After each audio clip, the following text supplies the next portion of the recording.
All right, welcome to another lesson 47. Today we're going to be looking at more journalism and specifically citizen journalism, page 208 to 210. You can also have, and that's in the next level, radio, beyond powerful radio. Also, we're looking at pages 237, 252, and then 253 to 258, all compiled in one short lesson. Right. So let us get to what is this citizen journalism? Where do we start? In case of emergency, in your book, we'll start with Giller and what a staff member should know, what they know, how to maintain credibility in order to collect, gather, and verify the information is correct, to know that it is correct before it goes to air, how to get in touch with the local authorities on the scene who can give you credible information, what is the right time and place for listener calls, and what role should Twitter, etc., and social media play in disaster or major event coverage. So I just want to obviously, as I've said, I've gone through this. I'm just going to I'll go through this and then I'll explain. So where are we at? It's let's imagine ourselves obviously in the newsroom, and we are, we're hearing breaking news. We are looking for stories and leads, as we've discussed in the previous lessons. It really is important, once again, not to rush to an assumption when we are doing a news story or trying to gather some facts, right? So whether you are getting a source, we have to go and check whether that is a credible source. So someone that is either like directly involved or directly affected by the particular news event, right, or news situation. Or they are, for example, they are credible in terms of their credibility, like they are a professor or they are an expert professional in some or other field that is related and can do commentary. For example, also local authorities, as mentioned, there are credible sources because they have a service to the community and to service the community knows, what should I say, they know that they have to make reports or they have to report back on what is happening. They are obviously on the scene. They know exactly what they've seen as well, and we can consider that a credible source, right? When we want to take some listener calls, it is, there's always contextually again relevance. So why don't just open up lines just in general if this, if we're talking just in general, if a listener can contribute to, particularly here in terms of a news story. So, for example, like on the ground, what is happening, like in their experience or what their opinions are, then we should add them and we should make place and we should make way for them is my pronunciation. All right. Anyway, but okay. And then also we have to really be careful about social media and how, for example, Twitter or now X is known as, and how to, let's say, consolidate some information that we do gather from social media as well. Always dependable news sources, things that are credible, have a little bit of a star or stamp or whatever they call it, a little verified, account. It's always good as a litmus test. Right. So let's look further into civil journalism or citizen journalism. So managers should be clear about what they can and cannot ask of non-broadcast staff. So again, people like I've mentioned before, police departments, fire and rescue, media relations, public affairs officers, staff checklists from certain companies, homicide or numbers of public information officers, or contact details or contact methods that we can get hold of information. Once again, like we had there, we had a little bit of a list, so a list of who it is that we could contact to go and verify or give us more about a story that is happening. A local hospital, emergency rooms, definitely know who their PR people are, and if it's got to do with the weather, also want to know exactly who how to contact, let's say, South African Weather Services, know how to and who to engage with, and know exactly how to extract certain information that is relevant for current situations, whichever they are, for us to see a much richer story. And again, dependable news, that's what we want, eh? So dependable news, again, to not risk the credibility of the station and obviously to the journalist as an entity. So Jerry Bell's emergency red binder consists of 7 points, or I think there's a bit more. Or, I mean, there's an elaboration there, right? So let's look at what Jerry says. Number one, emergency numbers and contacts are integral in a place where everyone can go and find it. For example, I've mentioned before in previous lessons about a database and a database system that is carefully, obviously constructed, and it is very detailed, and obviously it's got a user interface that we can go and do some filters or whatever it may be, depending on which system we are using, so that we can go and find the correct people at an immediate time period. So in other words, we want to find out now exactly who it is that we can contact, get their details, get a little bit of background on them, obviously get, like I've said before, if they've been involved in interviews or some kind of contribution to the station or to shows, then the previous jocks or producers will have written a couple of notes and post-it notes. I say computer post-it notes, right? System post-it notes. Posted, as we know, is a little yellow paper, so you can imagine an electronic post-it note, right? With their thoughts and views. Okay. All right, to a map of where staffers live and numbers where they can be reached 24/7. Guidelines for crisis coverage interviews is important. So, for example, the station must also have a policy on how it is that we will, approach let's say a specific situation like an earthquake or a tornado, terrorist events, bombings, things like that. What is the protocol for being able to go to air and, pass that through our news editor, make sure that obviously like a copy is correct, etc. And again, that whole thing of like how to fact check from start to finish, bottom to, or should I say top to bottom, right? Instructions about when to dump commercials. Okay, so if it is very necessary, it's hardly ever a situation where we can dump commercials that are paid for. There'll be again, like a bit of a policy from the station side to say you may only if, etc., and dot dot dot, right? X, Y, and Z. So, 6, you need street maps of your area. So, invest in a good quality street map. So, we know we obviously have that digitized right now. And then also for you to be acquainted very well on how to be able to take emergency routes so that you can get where you need to get to as a reporter and get there very quickly. And then create a mission statement for what you want your station to do during a disaster. So again, it is that kind of that guideline that I've been saying to you. It's just it's a protocol that every station will have, especially again if they can anticipate certain disasters, whether it be political disasters or, like I say, it might be geographic disasters, like we said, yeah, earthquakes, tornadoes. What do we do? And how do we do it? How do we go to air? How do we break news? How do we stop shows from, let's say, running? I'm saying in the middle of the tracks. We got a number of situations that we can actually then look at. Okay, then with a crisis, we need to immediately know how to gain a press pass. Right, develop a clock for how we're going to roll out this particular, let's say, broadcast of this, this particular event or situation, and then we would prepare a script definitely. Okay, so preparing a script for both, obviously, the only presenter or for the journalist that is allocated to the particular story.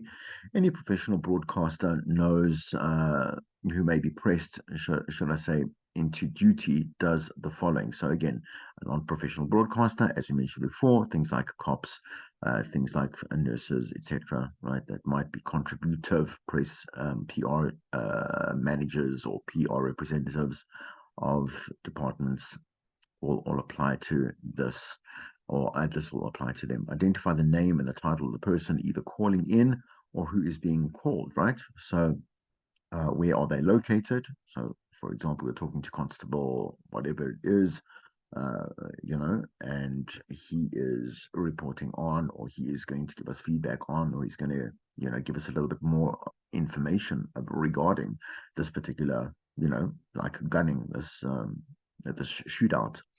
Where are they located? What is the situation that they want to report? Find out off air the name, the contact number, the person who is going to come to duty next and who can continue to provide information for you. So that's very important, right?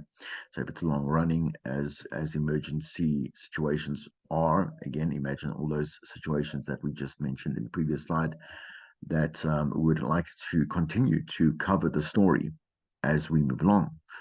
And when might an update on the situation become available? All these things you'd want to note for yourself, and again, kind of again update this pre-plan, this pre-plan, and again this incorporation into the script clock, and then the way that you're going to move forward. Okay, so let's look at some tips from Scott Hinnon on how to cover a emergency without any new staff.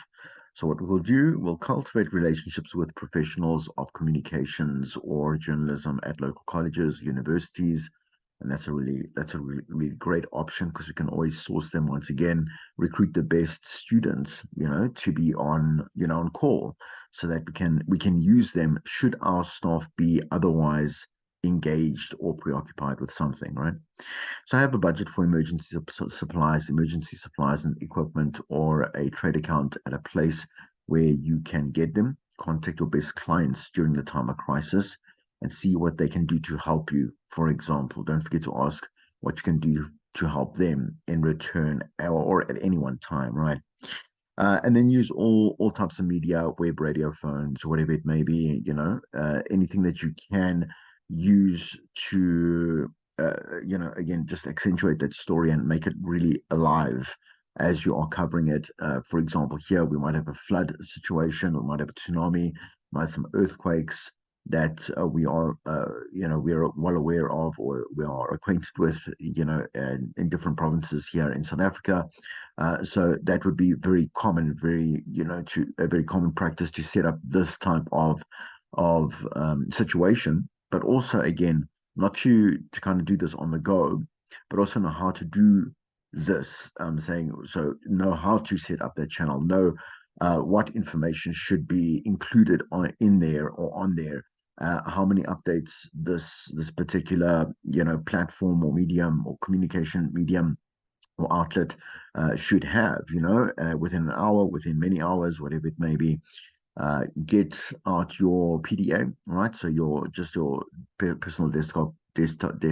Oh, I haven't used that word in a lot, and this acronym in a long time. Your personal desktop assistant, right? Your PDA, otherwise your phone or whatever it may be, right? You don't have to have what is that thing about, like a tablet or anything like that, right? And PDAs are also very old school. I mean, the old notion of PDAs, we just use a phone, right? And your contact files, and remind yourself of whom you do know. Friends and business associates will all want to help. They will. And again, it's through that cultivating of a really healthy, dependable, and integrity driven, right? A relationship that you do build over time as a journalist with these various, I say, external sources, right? So during the heat of the crisis, drop regular programming and go to the full coverage of what is happening next. Okay. All right. So this is, again, like I say, we're citizen journalism, as you know, I'm sure are now comfortable with, is understanding how we can include consistently throughout our news broadcasts, ways that can include our citizens, and again, of any caliber, of any stature, of any, again, I say any title as well, to further obviously enrich the way that we want to, and we build our news and report it, etc. Right? Okay. So we would like to have that option of being able to use these citizen journalists, so that we can also save on costs. We don't have to pay a cop to do their job and kind of be someone that talks or represents, again, a PR department or media department for the SAPS to speak on behalf of them, right? So we must also make sure that we keep that in the back of our heads, and when we are, again, compiling news, getting some news reports, eyewitness reports. So it's all about, again, when you are on the scene, you got to be asking questions. You obviously have a lead by now. You know what's going on.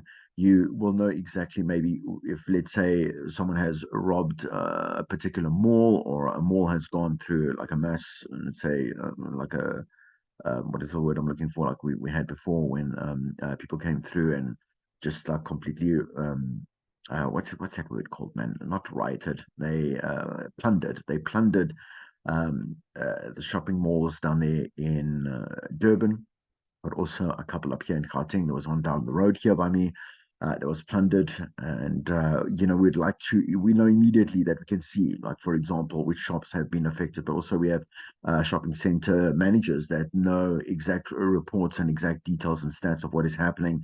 We've got camera footage that we can actually use. We've got people coming in and out, and there's a bit of like disaster effects, on people that might be stranded there for whatever reason, or might be held hostage for whatever reason, or might be hurt for whatever reason, as we've seen before, right? So eyewitness reports are also very important to, again, just put some verification in the truth that we are reporting. Um, and if we look at what Fry says in your textbooks, with a reference that was said back in 2008, there are events that simply would not have been communicated in as much relevant detail to the world had it not been for citizens on the ground. Taking and sending photographs. So, we obviously live in an age where everyone is very happy to share media. That's why, if you go to social media, or digital media, should I say, you can also grab again, videos of people, for example, bullying a child, or children bullying another child. There can also be, there was some horrific people that do. I mean, they actually, I saw it I think it was last week, where a guy walked into, he wanted to commit suicide. So what happened is that he went on, on the N1, and he had, obviously, you can see it in his face. Now, this is obviously someone that's a citizen that has been filming this, which again kind of put a bit bad taste in your mouth for someone that's like, well, I'm going to film this, and I know kind of what's going on. But anyway, it doesn't matter. My personal commentary can be saved for later. Anyway, this guy was standing in the fast lane, right? Or one of the edge lane, one of the lanes on the edge. And the thing is, he was just standing still. He was standing still, and cars on, were swerving across him. You could kind of see as well that the cars were, the drivers of the cars were getting frights. They it was like kind of sudden. A few swerved. Yeah, the man stood still.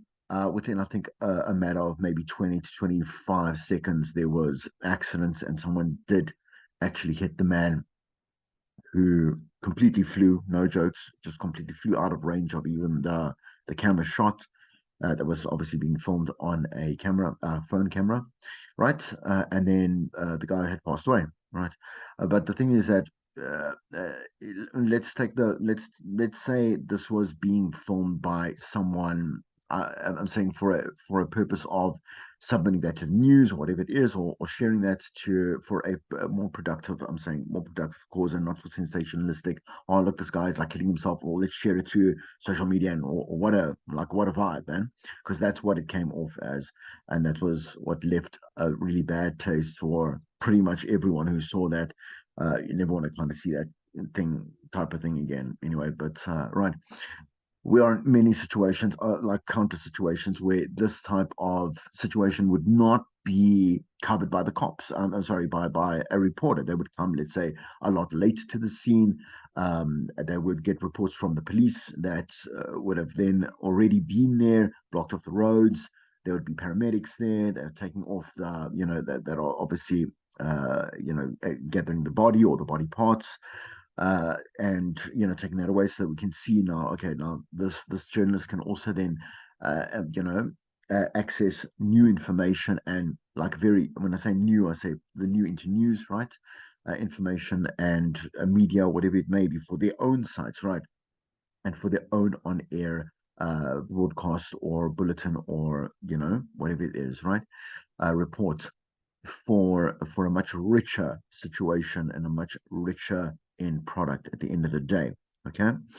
So there are two benefits to incorporating citizen journalism into a radio show or station. Firstly, it really helps to have an army of listeners who can act as reporters, right?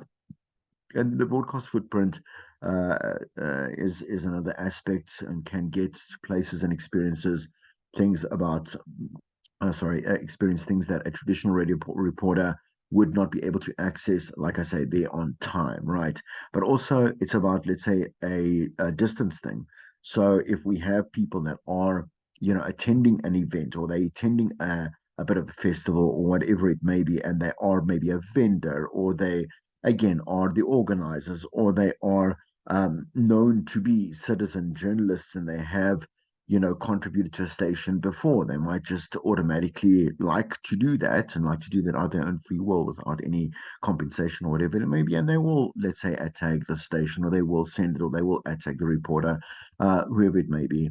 But ideally, like in that situation, like for example, a festival, we would have once again, like a local representative that will speak for the festival itself, and again, we will have a list of vendors that we can have definitely contact numbers to, as just an example. I'm sure you understand, right? Okay. So, secondly, the content provider to the radio station by the content provided, excuse me, but to the radio station by the citizens can offer a very realistic and a very human account for the things that have happened. Once again, I just told you about the guy that was committing suicide. So, if we have, for example, someone that's experiencing a twister, and we have seen that before where they go and they film that, and you can go you get that very you're obviously going to get that very real reaction which we can pull audio from, but it can also, if this person does survive, like our recent twisters, we will have many people to have a conversation with or be able to draw some sound bites from. When there is a fire or a protest going awry, then a journalist might not be able to be there on time because there might be blockages, on the roads. There might be, again, security, police, etc., and there also may be chaos. The danger, unfortunately, I say unfortunately, fortunately, is not going to be the reason why you should not be going there. Your station's going to say, put on obviously your bullet vest or whatever it is, go with the cops and then go get the story because that is your job. And that is kind of exactly what a journalist also loves to go and do, is in the thick of things, right? Right in the middle of the news where it's happening and as it happens.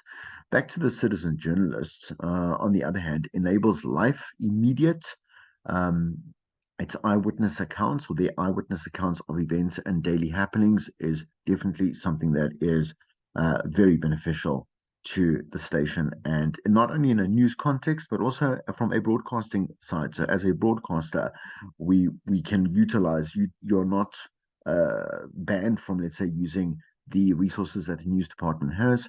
You are 100% allowed to go and access their database and their files, and also allow that as contributive content to your show that you are on air for. Back to citizen journalism. Anyone can be a citizen reporter. Information is coming from everywhere. Agree, right? So if the public is to be able to rely on your product at some point, a real journalist is going to have to eventually step in. And so the thing is, that. I mean, who's going to orchestrate that? At least an editor must, and again, the field reporters, I'm saying the on-air journalists, the news anchors, it has to go through them eventually, and they are also, like, either they are part of the news department or they are part of the on-air team or they are part of both, right? Again, it's going to cross paths with them, and that is just the way it is. Don't if I add anything more to that, it's going to start sounding weird, right? By using citizen journalism, or journalists, you expose your station to the possibility of putting out incorrect information. As I said, damaging credibility. You must check before you go and wreck yourself. So your people need to become more expert editors, fact checkers, skeptics, and powerful storytellers. So give the context, not just the content. Otherwise, you're the one that's held accountable, not the listener or the listener, or again, as the citizen journalist that has maybe contributed or helped you contribute. to this particular story being put together. Okay. All right. So risks using citizen sources, right? So, without formal training, the obligations and regulations under which journalists have to operate, like I say, there is ethics. There are a number of ethics. There are a number of rules that we know as, let's say, intangible or tangible. So, it's stuff that we cannot see but agree with. We know that it's ethical behavior, right? And then also the stuff that is physicalities that we know also we have to abide by, so that we do not land up with lawsuits or legal cases or in legal situations with people that we report on, or departments that we report on, or any affected parties that are involved within our stories, right? Permissions to be able to divulge certain information, right, might also be needed in certain situations. So they are therefore not necessarily adept at eliminating bias or removing their own opinion. So that is what I'm saying to you. Let's say we want to bring in some sound bites, and maybe it's an extended sound bite, so a little bit of a live interview that you would have to pre-prep with them before they go on. Can I talk to you about this? The same way that you would, let's say, pre-prep a vox pop, you would take the same approach as a journalist, right? Before you go, and make sure that you put them on air as quote unquote new factual information, right? So this can lead to false information or conflicting views. Remember, as we hear it is as we believe it. And again, who is accountable? The station, right? They can lead to lawsuits, demands of on-air apologies, complaints, makes you look unprofessional, which may be escalated to tribunals, go to the BCCSA. Again, your station can be fined, dismissal of editors or reporters, suspensions. All these things are stuff that we want to avoid. In short, a radio station and its news and editorial team needs to weigh up the value of, are we going to put these people on? Are we going to add this information here? Are we going to go to air with it? Do we have enough to go to air with, right? There is a race, yes, against all other news sources, right? And all platforms that are going to be wanting to also release the same content or information, right? Or facts. But you will see that, and I've mentioned this before with breaking news specifically, it is very short. It's only what they do know for the moment, just to make sure that, if someone does hear about it, I'm saying us on the street, right? We should and we do expect the our news sources, both TV, print, and radio, digital, whatever it may be, right? Someone has to have some information about something, right? So that we'll go on there. And so, yes, we do put up a story immediately, right? We quickly write the copy for it, but you'll find that you'll note that in all this breaking news, quote unquote, right? It'll be short, concise, and to the point of what they know for that moment. With the evolution of the internet, also as journalists compile their news, again, just that increasing publishing of their own content from ordinary people is a bit of a competitor, right? To us as reliable, again, news sources, reputable news sources, compared to people just again on the streets doing whatever they're doing, which is not necessarily wanting to compete for that space, but they're just sharing content, right? Because we live in that world. These people are active participants. So all of us on the street, right, in the media space, rather than just consumers of information and entertainment anymore. So hopefully this provides a plethora of viewpoints. It is also good, and once again, great for us in this common current digital age, to be able to note that when we are putting content together in whatever capacity, that we have many, many, many, many, many different dimensions that we can add to it, and we can lead up to, again, one, a story that is factual; two, a story that is rich; three, a story that is three-dimensional; and four, a story that is well researched and is dependable. I'm saying for a listener within the context of their own life. Okay. So once they have taken place, which adds to the richness to the story, these are the journalists, the citizen journalists.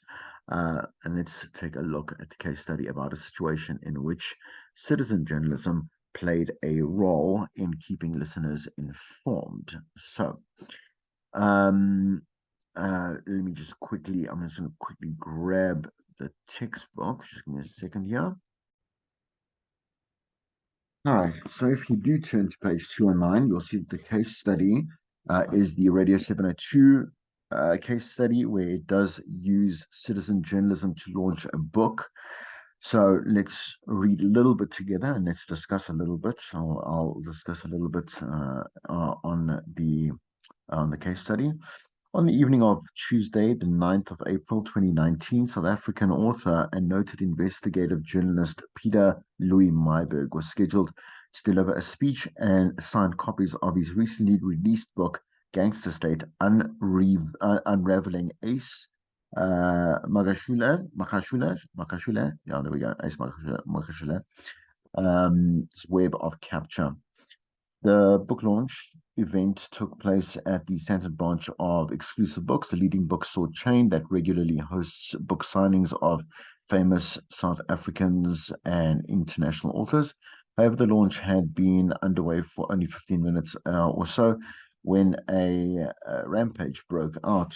So, as the title suggests, this book is a controversial account of the corrupt dealings of a high profile politician of the ANC.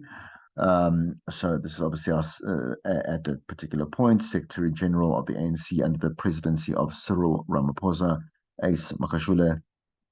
Uh, okay, so yeah, that's it, right?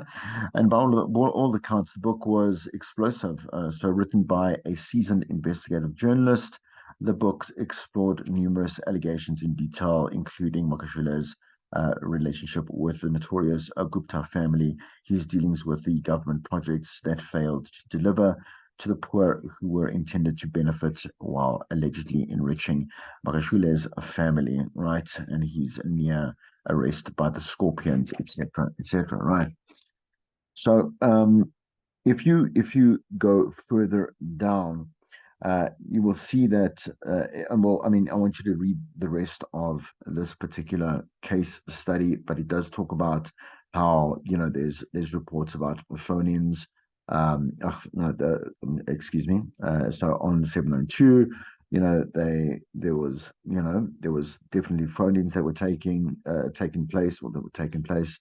Tara Penny, she was on a news presenter, was covering the story. Bruce Whitfield was involved. The whole station got involved to definitely obviously back up and also one exploit the opportunity to see what is happening, because I mean, it was one of their own journalists that wrote the book, and so they had direct access, but also, 702 and Cape Talk together syndicated this particular broadcast, just really a great form of journalism as a whole, right?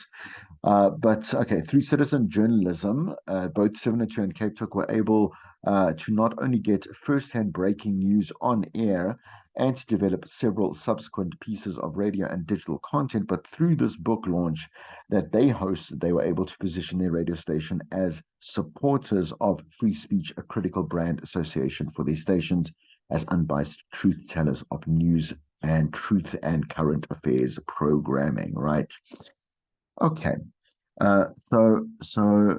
Just a little bit of, so obviously, again, in terms of citizen journalism, what aspects were included there? I mean, on the scene, we would definitely have people that were affected. We had definitely people that were coming to, stop the book launch. We had a lot of people to report um, from, should I say, right? A lot of commentary, a lot of action, a lot of activity that was happening there. And I'm not saying yay for chaos, but that's pretty cool to actually know that it happened, right? Okay. So there are the key points there, right? That you can go look at, and then you can do the following activity. Before we close off, using the internet, select a story about a recent major local event: power plant explosions, toxic gas release, multi-car major accidents, whatever it may be, right? And on a Word document, describe the scenario that places you at the scene of this event and able to communicate with media outlets as a citizen journalist. Okay. So once again, like take, just go and grab a situation. I'm gonna yeah, just grab anything that comes off as newsworthy, that is, I'm saying, kind of active. Again, these things, like we say, there's explosion that's active, there's release that's active, there's an accident that's active, right?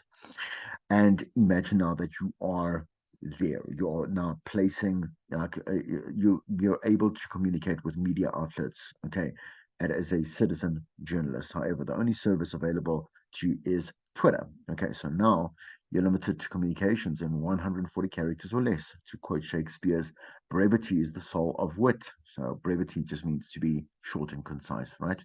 So the shorter and concise you are, according to Shakespeare, right, it's the soul of you having, like very rich wit. Okay, you may and should use text abbreviations such as U for you, R and R, and two for two, for, and so on. And you may also cut the words down to their phonetic sound rather than their actual spelling, such as later for later. So note, to check the exact characters, obviously simply select the entire text and then just go and check that it is under 140, or in this case, I think you're allowed to put 160 characters on Twitter, or X, should I say, right? Okay. Then what's from the top menu, I want you to click on tools, then select word count. So this is now in your Word document, right? Okay. That's where you can go check, obviously, like characters. Just go check out characters with spaces, right? We'll give you the exact count before you now go and, let's say, like we're obviously imagining you're going to post this now on Twitter, right? For the three main parts of the event, the beginning, middle, and the end, compose at least two tweets describing as much of the situation as clearly as possible. Again, using all those abbreviations, using the acronyms, using whatever it may be. And obviously we have what we call urban language, right? Urban text, right? So this, again, this later and all this type of stuff, where you are, you're cutting down the phonetics of it. Okay. All right. You certainly may offer more than two per section in order to get your ideas across. Remember that you are the eyes and ears on the scene. Okay. Remember, again, it's from a citizen journalist point of view. So, what are you busy, just like you're typing this out as this is happening? You're again on the scene, like, and you're describing certain aspects that are important, newsworthy, quote unquote. Right. Be certain to paint pictures with the words that you are using. Um, oh, okay, and then that is that looks like a that I it says in the lesson. It's divided into two parts. I think that's a repeat. No, it's not a repeat. Okay, all right. So then there's just more. No, that is a repeat. There we go. Excuse me. I'm going to just take that out. Okay, there we go. Now I'm on track. All right. All right. Well, good luck and enjoy that. If there are any questions, please do make sure that you do reach out, and that you do need some explanation or some clarity. Please do reach out, and we'll chat on the next lesson. Cheers.